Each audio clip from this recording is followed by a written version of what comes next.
કેમ છો વિદ્યાર્થી મિત્રો? જય સ્વામિનારાયણ. હવે આપણે પરમાણ્વીય બંધારણની અંદર હવે આગળ આપણે એક નવો ટોપિક સ્ટાર્ટ કરીશું. બરાબર?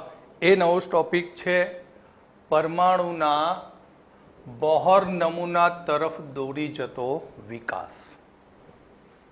તો પરમાણુના બોહર નમૂના તરફ દોરી જતા વિકાસની અંદર એક કહાની છે, એક સ્ટોરી છે. કેમ બોહર એ પરમાણુના નમૂના તરફ અભ્યાસમાં આગળ વધ્યો અને કલ્પના કરી પરમાણુના નમૂના માટેની. જેમ કે તમને સ્કૂલમાં વેકેશન પડે મહિના 2 મહિનાનું, તો એ વેકેશન દરમિયાન તમે શું કરો? મામાના ઘેર જાઓ, ફઈના ઘેર જાઓ, ક્યાંક હિલ સ્ટેશન ઉપર ફરવા જાઓ. બરાબર? મોબાઈલ હાથમાં આવી જાય તો સવાર સાંજ બપોર 4 મિત્રો ભેગા થઈને પબજી રમે. પણ નીલ બોર્ડ સાવ નહોતું કર્યું. બોહરે કર્યું કે જે થોમ્સન અને રુથરફોર્ડના પરમાણુ નમૂનાની ખામીઓ હતી એ ખામીઓનો અભ્યાસ કર્યો અને એમને જે નમૂના રજૂ કર્યા હતા એ નમૂનામાં તેને સુધારા સૂચવ્યા. અને પરમાણુના નમૂનામાં સુધારા કર્યા એટલે નીલ્સ બોરે પરમાણુમાં સુધારો કર્યો એટલે પરમાણુના વિકાસ તરફ દોરી ગયું કોણ? નીલ બોર. ક્લિયર? એટલે નીલ બોર્સ જ્યારે અભ્યાસ કરતા ત્યારે એ દરમિયાન એમને 6 મહિનાનું વેકેશન પડ્યું હતું અને એ 6 મહિનાના વેકેશનનો ઉપયોગ એ મામા ફઈ ફુવા માસી દાદા દાદી નાના નાની કોઈના ઘરે ગયા નહોતા. એમને ધંધો એક જ કર્યો, નવડા બેસીને રુથરફોર્ડ કેમ ખોટો પડ્યો, બરાબર, હવે મારે એને સુધારવો છે. તો એ માટે એના નમૂના તરફ વિકાસ તરફ લઈ જતા 2 અગત્યના પરિણામો છે. જેમાં કહ્યું કે વિદ્યુત ચુંબકીય વિકિરણ એ દ્વૈત પ્રકૃતિ ધરાવે છે. વિદ્યુત ચુંબકીય વિકિરણ એ દ્વૈત સ્વભાવ ધરાવે. એટલે આપણી જે સનલાઇટ આવે એ સૂર્યપ્રકાશ એ વિદ્યુત ચુંબકીય વિકિરણો જ છે. તમને અત્યાર સુધી મગજમાં એમ જ હોય કે પ્રકાશ એ તરંગ સ્વરૂપે પૃથ્વી ઉપર આવે, પણ પ્રકાશ એ 2 સ્વરૂપે આવતો હોય, કણ અને તરંગ સ્વરૂપે આવે. કયા સ્વરૂપે આવે? કણ અને તરંગ સ્વરૂપે હોય.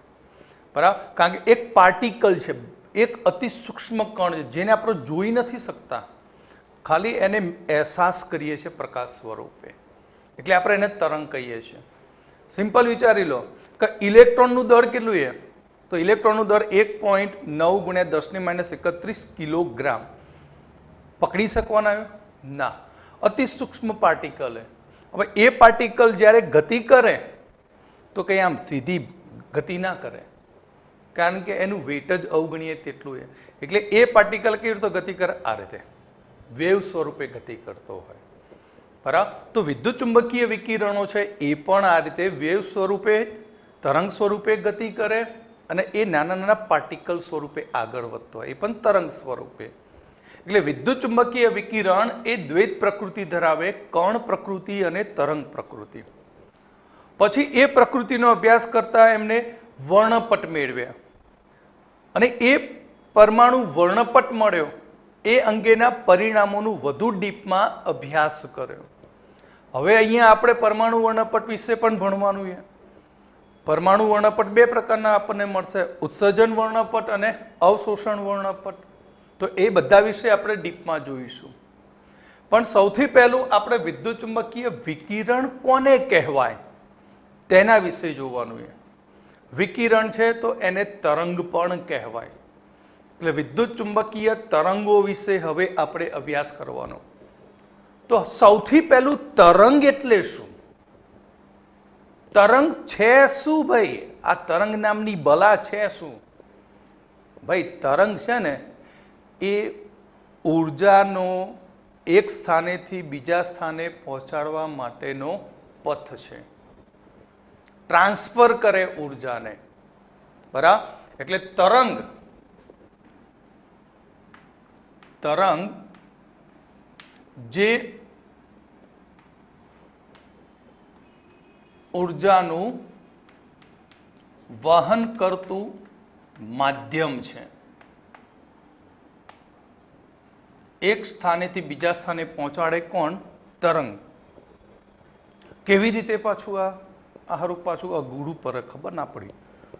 સિમ્પલ વસ્તુ છે. સ્થિર નદીમાં પાણી હોય અને ક્યાંકથી ઝાડનું એક પાન નદીમાં પડે, બરાબર, અને નદીની અંદર તમે બોટમાં શાંતિથી બેઠા હોય, હવે એ પાનને તમારે નદીના કિનારે પહોંચાડવું છે તો શું કરશો? વિચારો. તમારા હાથમાં પડી પથ્થર અથવા તો નદીમાં રહેલી માછલીઓને ખવડાવવાનો લોટ પડ્યો છે તો શું કરશો તમે? તમે શું કરશો? પાનને આમ તાકશો, પણ ડાયરેક્ટ તાકશો તો એ મેર પડશે નહીં. તો શું કરશો? તમે પાણીની અંદર હેવી આમ મોટો લોંદો લો લોટનો અને આમ પછાડો, તો જેવું તમે પાણીમાં નાખશો કે તરત જ પાણીની અંદર શું ઉત્પન્ન થશે? તરંગો ઉત્પન્ન થશે. એટલે તમે જે ઉર્જા નાખી તાકાત કરીને, એ તાકાત કરેલી ઉર્જા કયા સ્વરૂપમાં કન્વર્ટ થઈ? તરંગ સ્વરૂપમાં. અને એ તરંગ ધીમે ધીમે આગળ વધતું જશે અને પાનને શું કરે? અથડાશે, અને અથડાઈને પાન એ કિનારી તરફ જશે, બરાબર. એટલે તરંગ એ ઉર્જાને ટ્રાન્સફર કરે છે. ક્લિયર? સિમ્પલ વસ્તુ સમજણ પડી ગઈ? સાવ સહેલું છે કે પથ્થર નદીમાં નાખ્યો, બરાબર, લોટનો લોંદો નાખ્યો મોટો, તો એના કારણે તરંગ ઉત્પન્ન થયા, અને એ તરંગ આગળ વધતા ગયા અને પછી એ પાનને અથડાયું તરંગ, અને અથડાવાથી એ ઉર્જા પાનને મળીને પાન નદીની બહાર નીકળ્યું. પાન એટલે પોદળું, પેલા ગલ્લાવાળા પાન નહીં, કલકત્તી, બરાબર, એ બધા પાન નહીં. તો હવે તરંગની વાત કરીએ તો તરંગ બે પ્રકારના છે. તરંગ કેટલા પ્રકારના છે? બે પ્રકારના. તરંગના પ્રકાર એક છે મિકેનિકલ વેવ્સ અને નોન મિકેનિકલ વેવ્સ, એટલે કે યાંત્રિક તરંગ અને બિન યાંત્રિક તરંગ.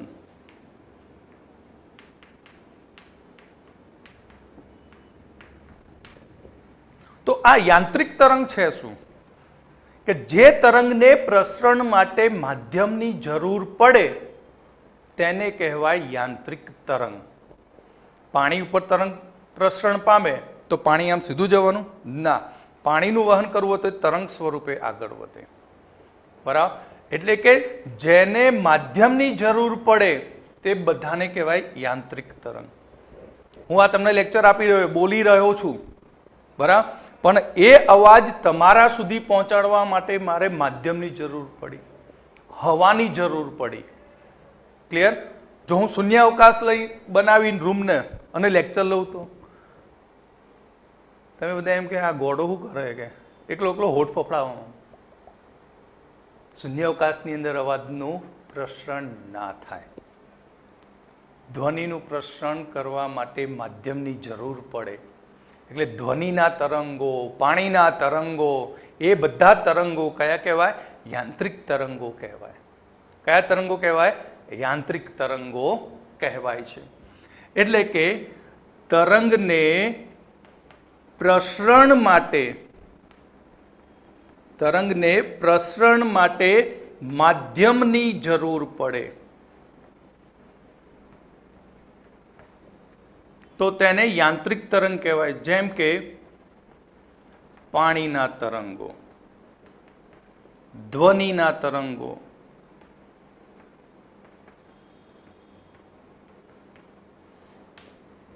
ક્લિયર?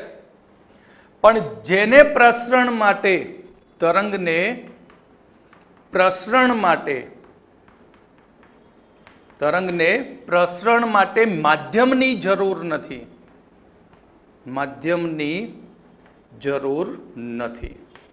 તેને બિન યાંત્રિક તરંગ કહેવાય. તો કોને કહીશું બિન યાંત્રિક તરંગ? શૂન્ય અવકાશમાં પ્રકાશ પણ દાખલ થઈ શકે. પ્રકાશને પ્રસરણ માટે કોઈ માધ્યમની જરૂર નથી, બરાબર. એ શૂન્ય અવકાશમાં પણ પ્રસરણ પામી શકે. એટલે વિદ્યુત ચુંબકીય વિકિરણો એ બિન યાંત્રિક તરંગો છે. અહીંયા ઘણા બધા બિન યાંત્રિક તરંગો છે. તો કયા બિન યાંત્રિક તરંગો? વિદ્યુત ચુંબકીય વિકિરણો, વિદ્યુત ચુંબકીય તરંગો, વિકિરણને તરંગ પણ કહેવાય. યુવી તરંગો, ઇન્ફ્રારેડ કિરણો, એક્સ-રે કિરણો, માઇક્રો તરંગો, એફએમ તરંગો, એએમ તરંગો, આ બધા એ બિનયાંત્રિક તરંગો છે. બરાબર? એફએમ સાંભળો, રેડિયો, બરાબર? તમને આમ કાન ધરોયો, એફએમ માંથી આવતા તરંગો સીધા સંભળાય? કારણ કે એમાં માધ્યમની જરૂર નથી પડી. એની ફ્રીક્વન્સી કેચ થાય પછી ટ્રાન્સલેટ થઈને તમારી આગળ રજૂ થાય. બરાબર? એટલે એવા તરંગોને કહેવામાં આવે છે બિનયાંત્રિક તરંગો, અને આવા તરંગોને કહેવાય યાંત્રિક તરંગો. તો હવે આપણે તરંગ વિશે ખબર પડી ગઈ. તો તરંગ ઉપરથી હવે વિદ્યુત ચુંબકીય વિકિરણ કેવી રીતે ઉત્પન્ન થાય છે, કેવી રીતે બને છે, તેના વિશે જોઈશું. ઓકે?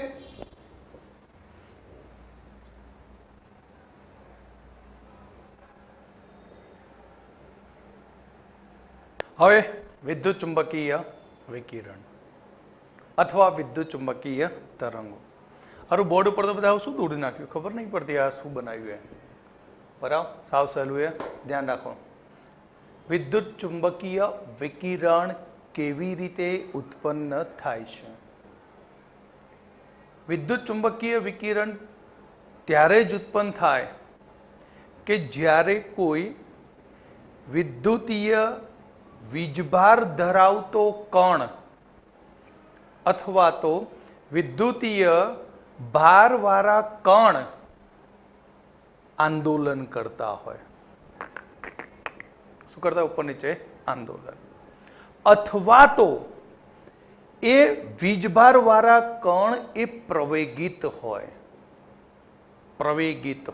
ગતિ કરતો હોય. તો જેમ્સ મેક્સવેલ આવી જાય. આગળના લેક્ચરમાં કહ્યું હતું, રુથરફોર્ડને ખોટો પાડનાર. જેમ્સ મેક્સવેલના મત મુજબ વિદ્યુતીય ભારવાળા કણો જો આંદોલન કરતા હોય અથવા તો તે પ્રવેગિત હોય, ગતિ કરતા હોય, તો તેના લીધે એક વીજભારને કારણે એક વિદ્યુતીય ક્ષેત્ર અને બીજું ચુંબકીય ક્ષેત્ર ઉત્પન્ન થતું હોય છે. વીજભાર ધરાવતા કણના આંદોલન અથવા તો તેના પ્રવેગિતને કારણે, ગતિને કારણે અહીં તેની આજુબાજુથી કણમાંથી ઉત્પન્ન થશે તે બિંદુએથી વિદ્યુતીય ક્ષેત્ર અને ચુંબકીય ક્ષેત્ર ઉત્પન્ન થાય. આ બંને ક્ષેત્રો એ તરંગ સ્વરૂપે આગળ વધતા હોય છે. તરંગ સ્વરૂપે તેઓ આગળ વધે, જેને નામ આપ્યું કોમ્બિનેશન કરીને વિદ્યુત ચુંબકીય તરંગો અથવા વિદ્યુત ચુંબકીય વિકિરણ કહે છે. તો આ કેવી રીતે પાછું એનું કોમ્બિનેશન થાય? તો યાદ રાખો કે જ્યારે કોઈ વીજભારિત કણ પ્રવેગથી ગતિ કરતો હોય અથવા તો આંદોલન કરે, ત્યારે કોઈ એક બિંદુએથી ત્યાં વિદ્યુતીય ક્ષેત્ર ઉત્પન્ન થાય. ધારો કે આ વાય અક્ષ, આ ઝેડ અક્ષ, અને એને લંબ વચ્ચેથી કાઢી આપણે 90 ડિગ્રીથી એક્સ અક્ષ. ક્લિયર? તો અહીં વિદ્યુતીય ક્ષેત્ર ઉત્પન્ન થતું હોય, ધારો કે, અથવા ચુંબકીય ક્ષેત્ર, તો ચુંબકીય ક્ષેત્ર એ ઝેડ અક્ષને આ રીતે હોય. જ્યારે જે ચુંબકીય ક્ષેત્ર હોય એ ઉત્પન્ન થયેલા વિદ્યુત ક્ષેત્રને આ રીતે લંબ રૂપે હોય, અને એ બંને લંબ રૂપે તરંગો ભેગા થઈ અને જે એક્સ અક્ષ છે એ એક્સ અક્ષને લંબ રૂપે ત્યાંથી બંને ભેગા થઈને પ્રસરણ પામે, જેને કહેવામાં આવે છે વિદ્યુત ચુંબકીય વિકિરણો. એટલે બે વસ્તુ ખાસ અગત્યની વિદ્યુત ચુંબકીય વિકિરણમાં, કે વિદ્યુતીય તરંગો આ રીતે હોય તો ચુંબકીય તરંગો આ રીતે હોય. અને બંને કેવા હોય? એકબીજાને લંબ હોય. અને એ બંને લંબ તરંગો એક્સ અક્ષને લંબ દિશામાં શું થાય? આગળ વધતા હોય કોઈ એક બિંદુએ ભેગા થઈને. તો તેને કહેવામાં આવે છે વિદ્યુત ચુંબકીય વિકિરણો. ક્લિયર?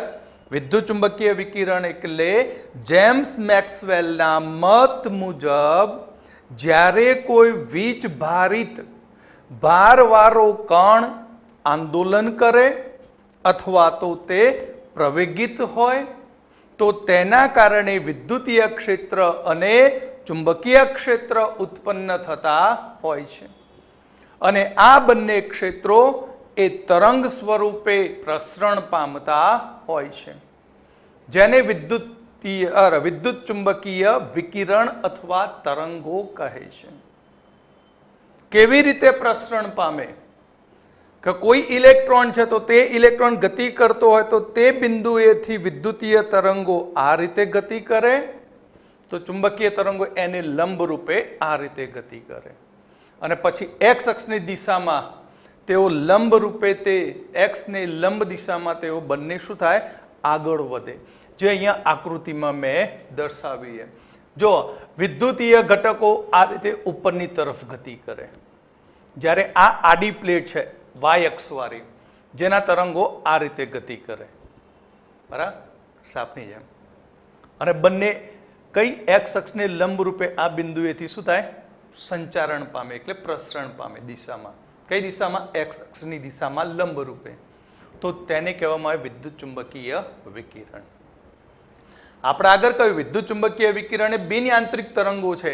એના માટે કોઈ હવા, પાણી, ધ્વનિ કશાની કોઈ માધ્યમની જરૂર પડતી નથી, બરાબર. પણ જ્યારે પાણી હોય, ધ્વનિ હોય તો તેના પ્રસરણ માટે ત્યાં માધ્યમની જરૂર પડતી હોય છે. તો વિદ્યુત ચુંબકીય વિકિરણને સમજાવવા માટે જુદા જુદા એકમોની જરૂર પડે, બરાબર. પહેલો એકમ તરંગ લંબાઈ, એની સાથે તરંગ હોય તો તરંગની ફ્રીક્વન્સી હોય, આવૃત્તિની જરૂર પડે, બરાબર. તરંગ આ રીતે ગતિ કરતું હોય તો એનો ગર્ત અને શૃંગની ઊંચાઈ માપવાની હોય, એટલે કંપ વિસ્તારની જરૂર પડે. અને તરંગોની સંખ્યા નક્કી કરીએ તો તરંગ સંખ્યાની પણ જરૂર પડે છે. ક્લિયર? તો જો તમને આ ખબર પડી હોય તો આના વિશેની નોટ્સ હું બોર્ડ ઉપર લખી દઉં છું, પછી એક વખત વાંચી જઈએ. ક્લિયર? પછી એના જરૂરી એકમો પણ જોડે જોડે આપણે શીખી લઈએ.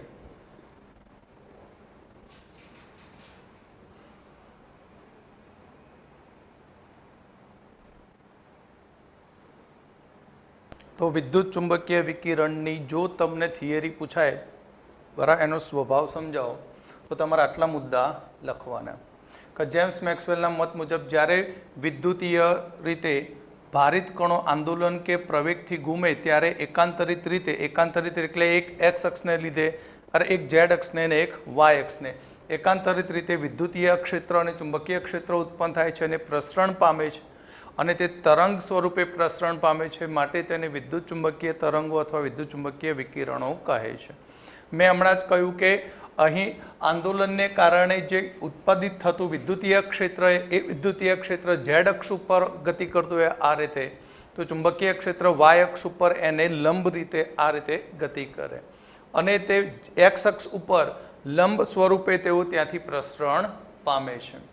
આગળ કહ્યું તે જ પ્રમાણે વિદ્યુતીય ચુંબકીય વિકિરણના પ્રસરણ માટે માધ્યમની જરૂર નથી, શૂન્યાવકાશમાં પણ પ્રસરણ પામી શકે છે. ક્લિયર? તો હવે વિદ્યુત નવો ટોપિક આની અંદર કે વિદ્યુત ચુંબકીય તરંગો માટે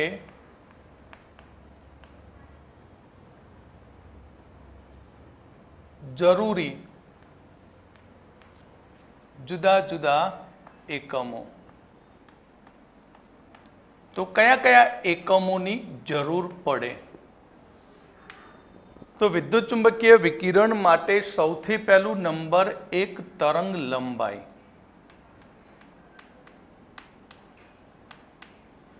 તરંગ લંબાઈને લેમ્બડા વડે દર્શાવવામાં આવે છે. તો તરંગ લંબાઈ એટલે શું? આ બધું તમે 10માની અંદર આગળ ભણી ગયા છો તરંગ ચેપ્ટરની અંદર. તરંગ લંબાઈ મતલબ કે અહીંયાથી કોઈ તરંગ ઉત્પન્ન થાય અને એ તરંગ આ રીતે પ્રસરણ પામે.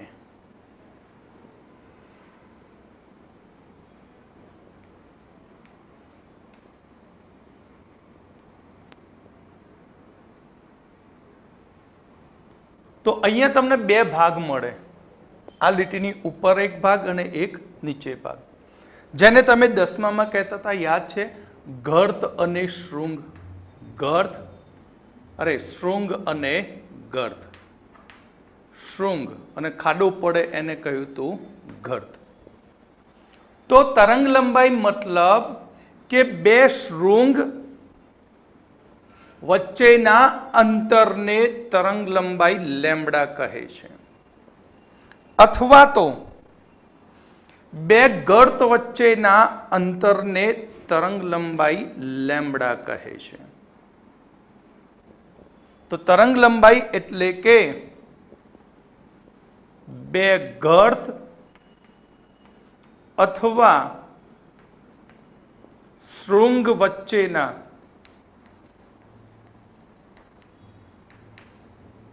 અંતરને તરંગ લંબાઈ કહે છે.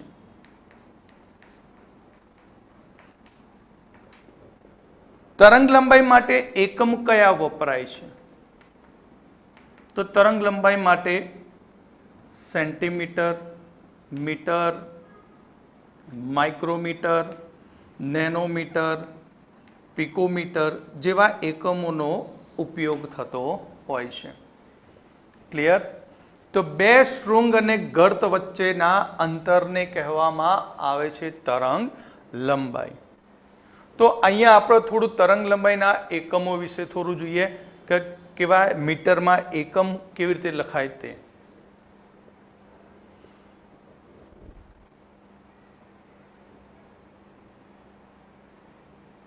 હવે જુઓ, તમારે આ એકમો ખાસ યાદ રાખવાનું કે 1 સેન્ટીમીટર બરાબર, ખબર છે ને, 10⁻² metre. 1 millimetre is equal to 10⁻³ metre.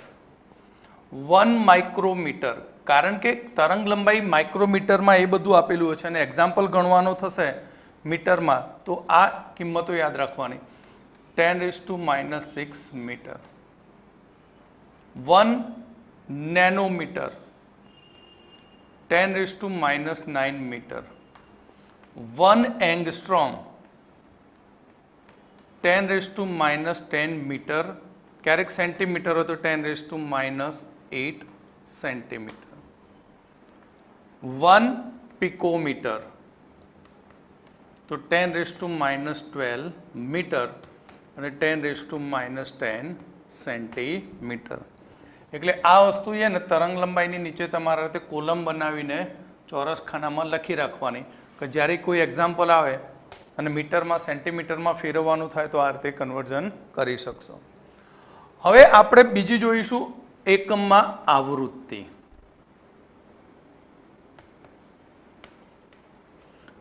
આવૃત્તિને frequency કહેવાય.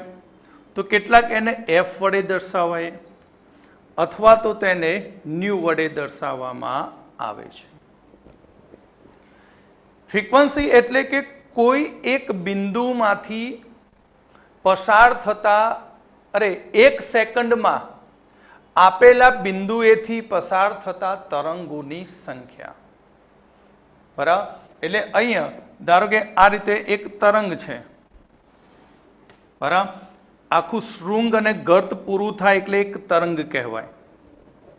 ક્લિયર? તો આ બિંદુએથી એક સેકન્ડમાં પસાર થતા તરંગની સંખ્યાને કહેવાય ફ્રીક્વન્સી, જેને આવૃત્તિ એફ અથવા ન્યુ વડે દર્શાવાય છે. ફ્રીક્વન્સી એટલે શું? તો આવૃત્તિ એટલે કે એક સેકન્ડમાં આપેલા બિંદુએથી પસાર થતા તરંગની સંખ્યા જેને આવૃત્તિ કહે છે, જેનો એકમ હર્ટ્ઝ, જેને HZ વડે બતાવાય, અથવા સાયકલ પર સેકન્ડ CPS અને સેકન્ડ ઇનવર્સ. તો આ છે હર્ટ્ઝના એકમો. 1 હર્ટ્ઝ બરાબર 1 CPS, 1 હર્ટ્ઝ બરાબર 1 સેકન્ડ ઇનવર્સ.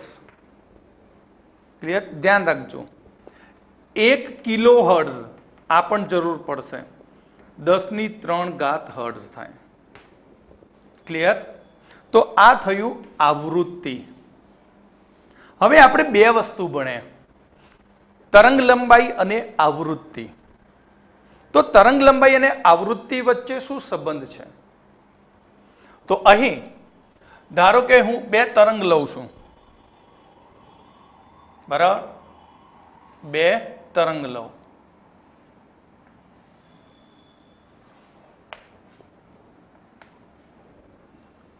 આ એક તરંગ આ રીતે, ઉપર નીચે શૃંગર થશે ભાઈઓ, પણ સમજવા માટે.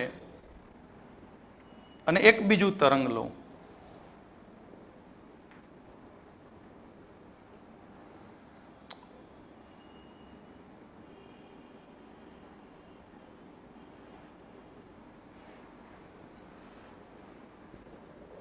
બરાબર? સમજવા માટે.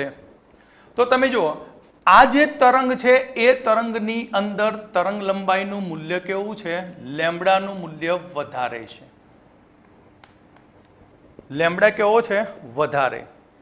લેમ્બડા વધુ છે માટે કોઈ એક બિંદુએથી પસાર થતા તરંગની સંખ્યા કેવી હશે? ઓછી હશે.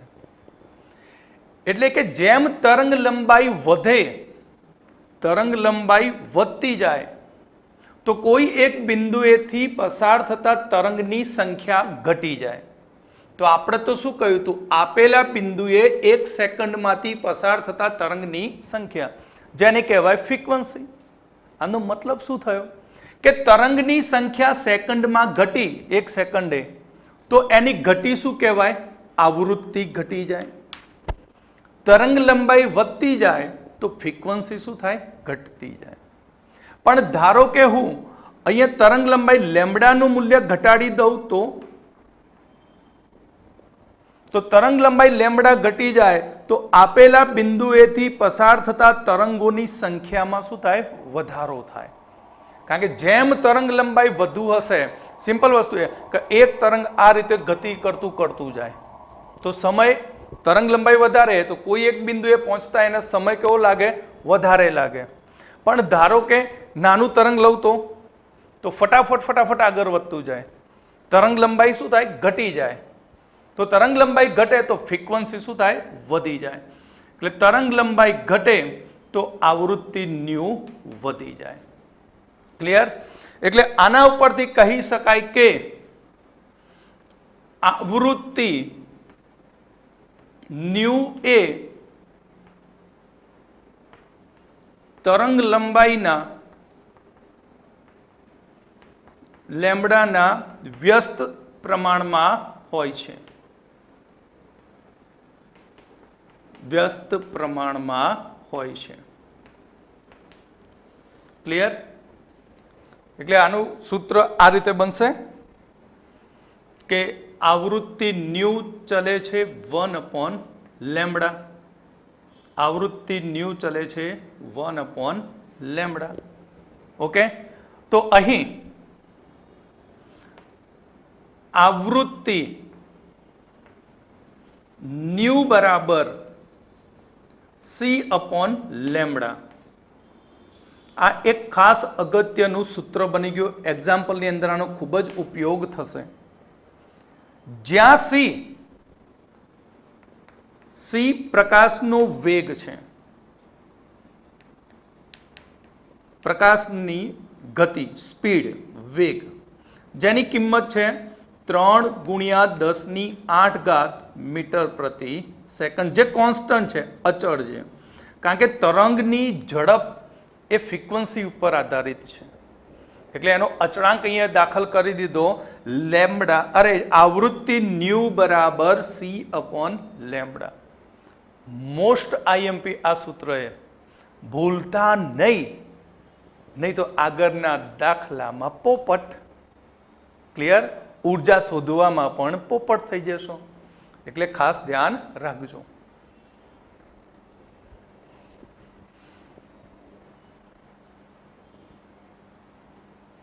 હવે આપણે કંપ વિસ્તાર, એમ્પ્લિટ્યુડ, કંપ વિસ્તાર, જેને એ વડે દર્શાવાય. તો કંપ વિસ્તાર છે શું? આ આઇટમનું નામ શું? બાપરે, જય સ્વામિનારાયણ. તો જો આ એક તરંગ છે, એનો આ ગર્ત ભાગ, શૃંગ ભાગ, અને આ ગર્ત. તો તરંગની આ જે ઊંચાઈ બતાવે ગર્ત અને શૃંગની, તો ગર્ત અથવા શૃંગની જે તરંગમાં ઊંચાઈ જોવા મળે એને કહેવામાં આવે છે કંપ વિસ્તાર. આને શું કહીશું? કંપ વિસ્તાર કહે છે. ક્લિયર? ચાલો આગળ થોડું દોડીએ, લંબાઈએ. કંપ વિસ્તાર માટે આ શું થઈ? તરંગ લંબાઈ. તરંગ લંબાઈ લેમ્બડા. ઓકે. આની અંદર તમે જુઓ કે હાઈટ વધુ છે એટલે એનો કંપ વિસ્તાર કેવો છે? વધારે છે. પણ જો હું આની હાઈટ ઓછી કરી દઉં, હાઈટ કેવી કરી દઉં? ઓછી કરું,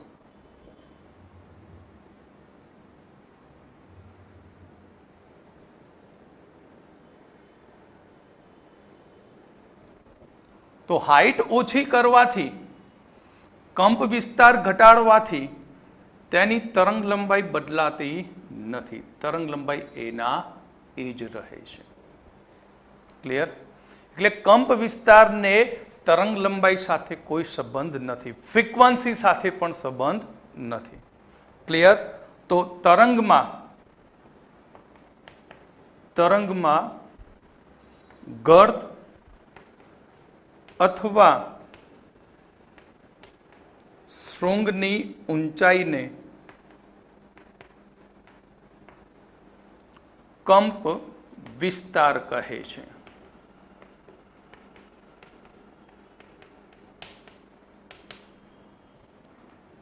તરંગ લંબાઈ અને આવૃત્તિ સાથે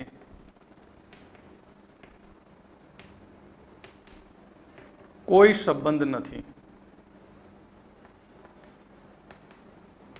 એમસીક્યુ માટે ખાસ યાદ રાખજો. અને ચોથું એ તરંગ સંખ્યા. તરંગ સંખ્યા જેને ન્યુ બાર વડે દર્શાવાય. તરંગ સંખ્યા એટલે કે એકમ લંબાઈમાં રહેલા તરંગની સંખ્યા, જેને કહીશું તરંગ સંખ્યા. શોર્ટ વ્યાખ્યા: એકમ લંબાઈમાં રહેલા તરંગની સંખ્યા,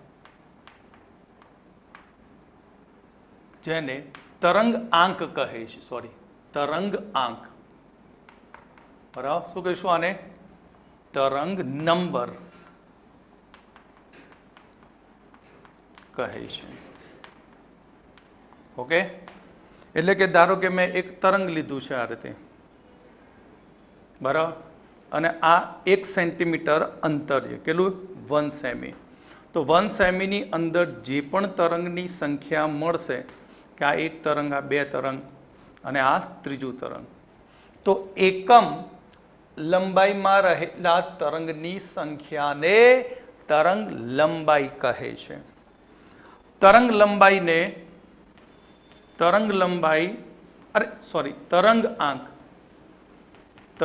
આંક ન્યુ બાર બરાબર એનું સૂત્ર 1/λ. આપણે બે અગત્યના સૂત્રો મેળવ્યા. એક આવૃત્તિનું સૂત્ર, આવૃત્તિ ન્યુ બરાબર c/λ. c એટલે પ્રકાશનો વેગ, λ એટલે તરંગ લંબાઈ, અને તરંગ સંખ્યા બરાબર 1/λ. આપણે કહ્યું હતું એ જ પ્રમાણે હવે આપણે થિયરી ભણાવીશું નહીં, બરાબર. આપણે વિદ્યુત ચુંબકીય વર્ણપટ આવતા લેક્ચરમાં લઈશું, પણ હવે આપણો ટાઈમ થઈ ગયો દાખલાનો. બરાબર, તો પહેલા આપણે દાખલા ગણી નાખીએ 3. હવે આપણે સ્વાધ્યાયના દાખલા ગણીએ. બરાબર. આપણું કામ કેવું, તમારું કામ કેવું. થિયરી ભણો છો ને, રેગ્યુલર તૈયાર કરજો. બરાબર. બીજું કે દાખલા પણ જે શીખવાડું છું એ 2 વખત જાતે ગણજો, આવડી જશે. બરાબર. આપણે ટૂંક સમયમાં કંઈક નવું કરીશું, લાવીશું કંઈક, બરાબર, તમારા માટે, કે જે તમારા આગળ જે નીટ માટે ખૂબ જ ઉપયોગી બને તેવું કામ કરીશું. પણ આ બધું આવડતું હશે તો હું કામ કરાવીશ તમારા જોડે, બરાબર, શીખવાડીશ સારું. પણ મારે નથી કહેવું મારે શું કરવાનું, તમે જોશો, અનુભવશો, પછી કહેશો. દર ક્રમાંક 81 વાળું તત્વ, દર ક્રમાંક 81 ધરાવતું તત્વ પ્રોટોનની સરખામણીમાં 31.7% વધુ ન્યુટ્રોન ધરાવે તો તે પરમાણુ અથવા તત્વ કયું હશે? સંજ્ઞા વડે દર્શાવો. તો રકમની અંદર સૌથી પહેલો તમને દળ ક્રમાંક આપ્યો, એટલે શું આપી દીધો? એ આપ્યો 81. પ્રોટોન કરતા ન્યુટ્રોન કેટલા ગણો વધારે કયો? 31.7%. એટલે આપણે લખી દઈએ કે ધારો કે પ્રોટોનની સંખ્યા P બરાબર x છે. તો પ્રોટોન ન્યુટ્રોન ક્યાં હોય? કેન્દ્રમાં હોય. ક્યારે વિદ્યાર્થી મિત્રો એવું ના બને કે પ્રોટોન કરતા ન્યુટ્રોન ઓછા હોય, ન્યુટ્રોન હંમેશા વધારે હોય. તો ન્યુટ્રોનની સંખ્યા કેટલી?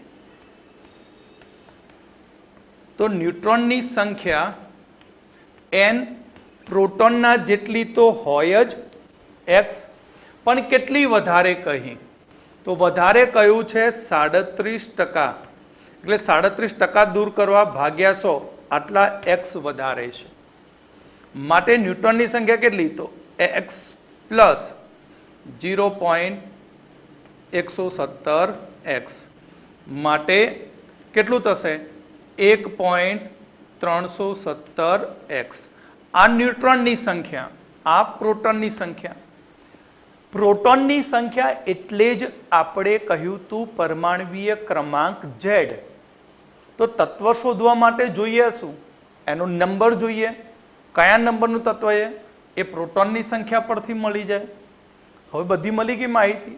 એ આપી દીધો, પ્રોટોન મળી ગયા, ન્યુટ્રોન મળી ગયા.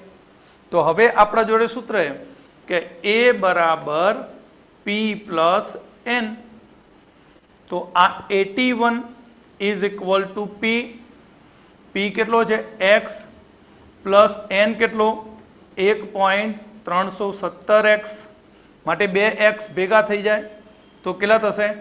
81 બરાબર 2.317x. માટે x એટલે કોણ? પ્રોટોન. તો પ્રોટોનની સંખ્યા P બરાબર પ્રોટોનની સંખ્યા P કૌંસમાં x બરાબર 81 ભાગ્યા 2.317 ભાગાકાર કરીએ તો આન્સર આવશે 34.95 એટલે લગભગ કેટલો થયો 35.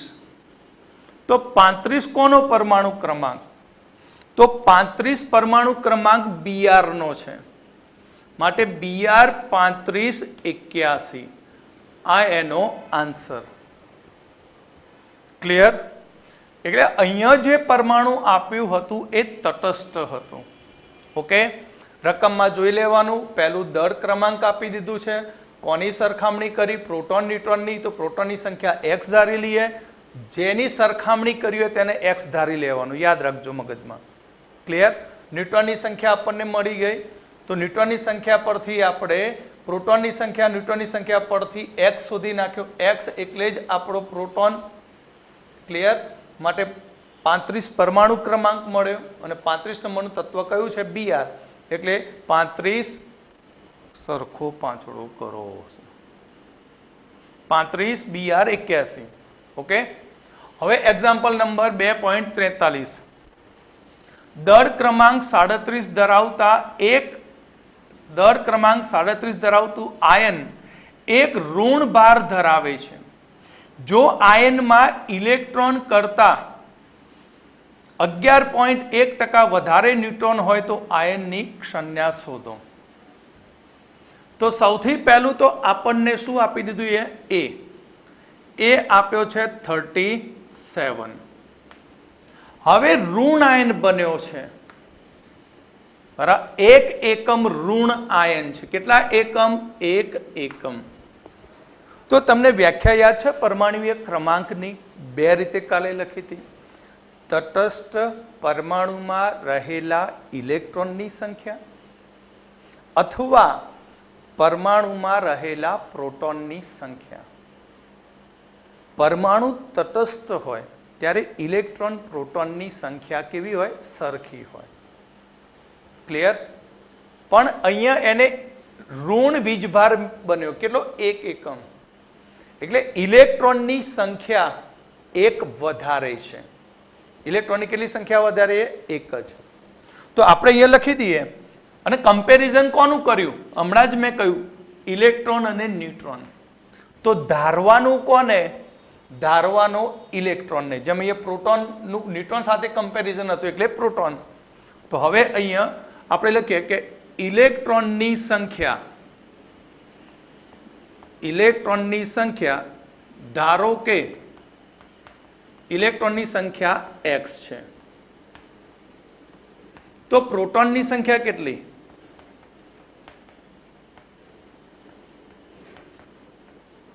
કેટલો એકમ ઋણ વીજભાર બન્યો? એક. એટલે યાદ રાખો, ઇલેક્ટ્રોન ટોટલ x હોય તો પ્રોટોન x થાય નહીં. કેમ ના થાય? હમણાં કહ્યું તટસ્થ પરમાણુમાં ઇલેક્ટ્રોન અને પ્રોટોન બંને કેવા હોય? સરખા હોય. ઓકે, હવે ધારો કે અહીંયા x ઇલેક્ટ્રોન, અહીંયા x પ્રોટોન તટસ્થ છે, પણ ઋણ આયન બનાવ્યું, એક મેળવ્યો, તો કેટલા થયા? x+1. તો પ્રોટોન બંને સરખા કરવો હોય તો શું કરવું પડે? x માંથી એક બાદ કરી નાખીએ. બરાબર?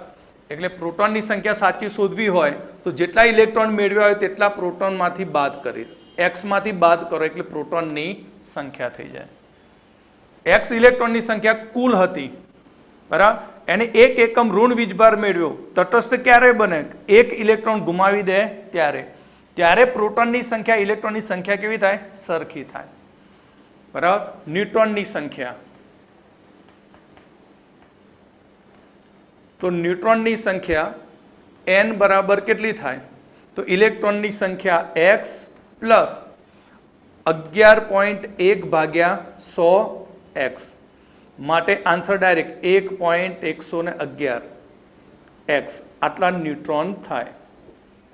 પ્રોટોન મળી ગયા, ન્યુટ્રોન મળી ગયા, દળ ક્રમાંક આપ્યો, x ઇલેક્ટ્રોનની સંખ્યા શોધી નાખું. ઇલેક્ટ્રોનની સંખ્યા મળે તો પ્રોટોનની સંખ્યા મળે, પ્રોટોનની સંખ્યા મળે તો ન્યુટ્રોનની સંખ્યા પણ મળી શકે. તો આપણા જોડે સૂત્ર હતું a બરાબર p પ્લસ n. એ કેટલો છે? 37. પ્રોટોન કેટલો? x-1. ન્યુટ્રોન કેટલો 1.111x।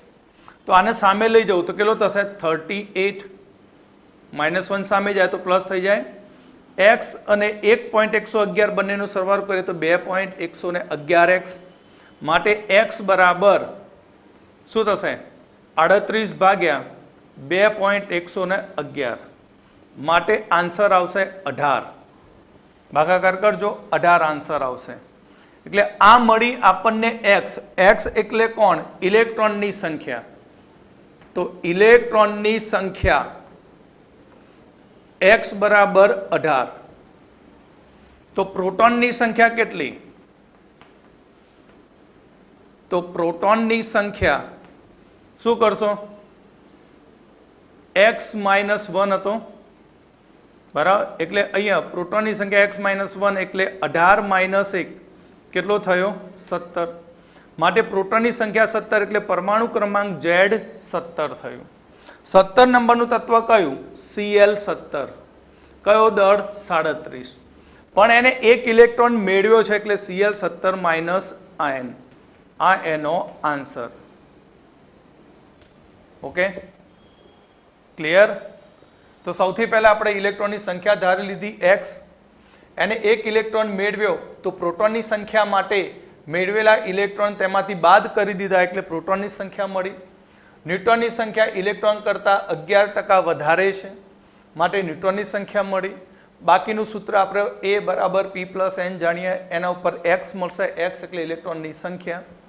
હવે ઇલેક્ટ્રોનની સંખ્યા -1 કરી નાખો તો પ્રોટોનની સંખ્યા, અને પ્રોટોન એ પરમાણુવીય ક્રમાંક માટે Cl17 બરાબર 37 થશે।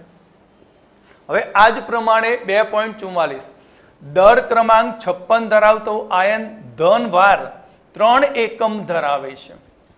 ધનભાર 3 એકમ ધરાવે, ઇલેક્ટ્રોન કરતા 30.4% વધુ ન્યુટ્રોન ધરાવે તો ક્ષણ્યા શું થાય? તો આપણને સૌથી પહેલું A આપી દીધો, A આપ્યો છે 56। 3 એકમ ધન વીજભાર ધરાવે, એનો મતલબ કે અહીં આપેલો પરમાણુ 3 ઇલેક્ટ્રોન ગુમાવે છે। 3 ઇલેક્ટ્રોન ગુમાવે તો શું થાય? તો આપણે લખી દઈએ કે ધારો કે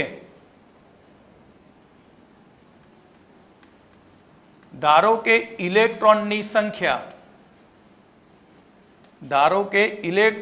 સંખ્યા x છે, તો પ્રોટોનની સંખ્યા કેટલી? તો હમણાં જ કહ્યું તટસ્થ બનાવવો હોય તો ગુમાવેલા ઇલેક્ટ્રોન હોય તો તેટલા પ્રોટોનમાં શું કરવા પડે? ઉમેરી દેવાના, ત્યારે બંને x કેવા થઈ જાય? સરખા। ઇલેક્ટ્રોનની સંખ્યા બરાબર પ્રોટોનની સંખ્યા, એટલે ઇલેક્ટ્રોનની સંખ્યા x છે તો તટસ્થ પરમાણુમાં આને x ઇલેક્ટ્રોન 3 ઇલેક્ટ્રોન ગુમાવ્યા માટે સાચો પ્રોટોન મેળવવા માટે x માં 3 ઉમેરી દેવું પડે। ન્યુટ્રોનની સંખ્યા કેટલી?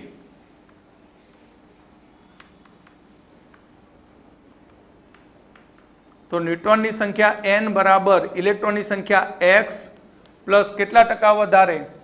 તો 30.4 ભાગ્યા 100 આટલા x વધારે માટે 1.304x ન્યુટ્રોન વધારે છે। તો પ્રોટોન મળી ગયા, ન્યુટ્રોન મળી ગયા, A આપેલો છે તો A બરાબર P + n। A છે 56, પ્રોટોન છે x + 3 પ્લસ 1.304x। 3 સામેની બાજુ જાય તો માઇનસ થાય, 3 આ બાજુ લઈ જાય તો માઇનસ એટલે 53, 2.304x માટે x બરાબર 53 ભાગ્યા